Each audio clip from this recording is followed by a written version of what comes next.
Radha Krishna. Good morning বন্ধুরা, আমি সকালবেলায় মাঠে চলে এসেছি আজকে। এই দেখুন, এটা হচ্ছে পটল ক্ষেত। দেখুন পটল হচ্ছে, এখন সবে শুরু হয়েছে। এই ফুল এসছে। এটা আমাদের মাঠ, আর এই সামনে দেখতে পাচ্ছেন এটাও আমাদের মাঠ, আর এটা আমার কাকাদের জমি। আর ও যে একজন বসে আছে, বসে বসে ফোন দেখছে। এটা কে বলুন তো? আমি চিনি না একে, আপনারা চিনলে বলবেন, এখনই পড়তাম আমি। হ্যাঁ, এটা ভূত।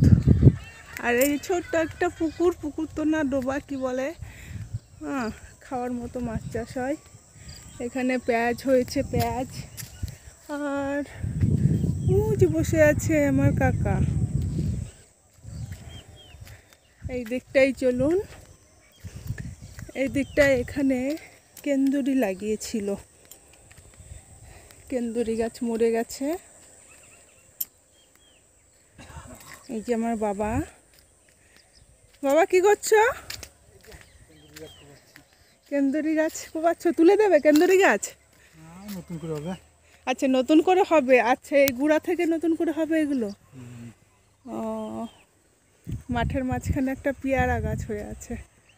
এদিকটাও পটল। আমাদের পটলের চাষ বেশি হয়।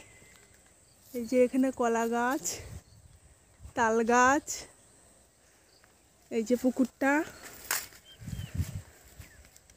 পটলের ফুল ছোঁয়ানো হয়ে গেছে? আচ্ছা, আজকে আসেনি ফুল ছোঁয়াতে? এই যে এখানে অত এই দিকটা হয়নি, এদিকে মরে গেছে নাকি?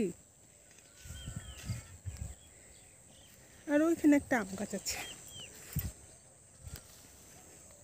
এখানেও পেঁয়াজ লাগিয়েছিল, পেঁয়াজের ফুলগুলো কি সুন্দর হয়ে আছে। এই সাইডটা পুরো, আর এই দিকটা পুরো, ওই দিকটা, এগুলো সব আমাদেরই মাঠ, মানে আমার বাবার জমি।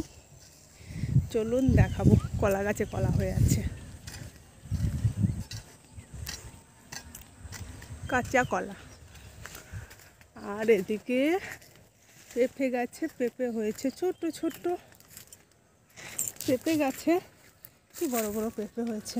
এই গাছটাই হয়নি, আর এই গাছটাই দেখুন, আর কদিন পরে না পাকবে। একটা নিয়ে গেছিলাম পেরে, তো কেটে দেখছি ভিতরে একটু লাল লাল রং ধরেছে।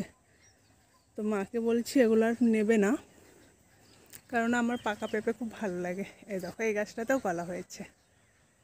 আর এইখানে কলাটা একটা বেশি বুড়ো হয়ে গেছে। চলুন দেখাচ্ছি পটল খেতে। পটল হয়েছে, এই যে পটল। আপনারা কে কে পটল খাবেন চলে আসুন বীরভূমে। এখানে কি লাগিয়েছে ঠিক বলতে পারছি না, কিন্তু কিছু তো লাগিয়েছে। তিল, মনে হচ্ছে তিল লাগিয়েছে। আবার চলে এসেছি এই লোকটার কাছে, দেখি লোকটা কি করছে। ও লোকটা, কি করছো তুমি? ওরে বাবা রে, এখানে আবার ভিডিও বানাচ্ছে। সকালের সূর্য, আহা।